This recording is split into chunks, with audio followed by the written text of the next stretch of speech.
এই লোকটি তার পার্সোনাল কাজ করতেছিল তখন সে কিছু একটা লক্ষ্য করে। তখন লোকটি দ্রুত তার দিকে যেতে শুরু করে।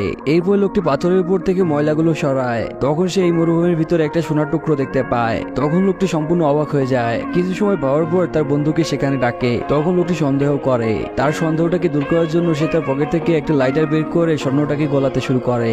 যখনই তারা বিশ্বাস করে এটা আসল স্বর্ণ, তখন তারা স্বর্ণটাকে বের করার জন্য মাটি খুঁড়তে থাকে। এরপর তারা তাদের সমস্ত শক্তি দিয়ে স্বর্ণটাকে বের করার চেষ্টা করে, কিন্তু তারা নড়াতেও পারে না। এরপরে তারা দুজনে একটা সিদ্ধান্ত নেয়। এরপরে এই লোকটি তার খাবার জ্যাককে দিয়ে দেয়। এরপর লোকটি শহরে মেশিন আনতে যায়। তখন জ্যাক মরুভূমির ভিতরে কঠিন পরিস্থিতিতে স্বর্ণগুলোকে পাহারা দিচ্ছিল।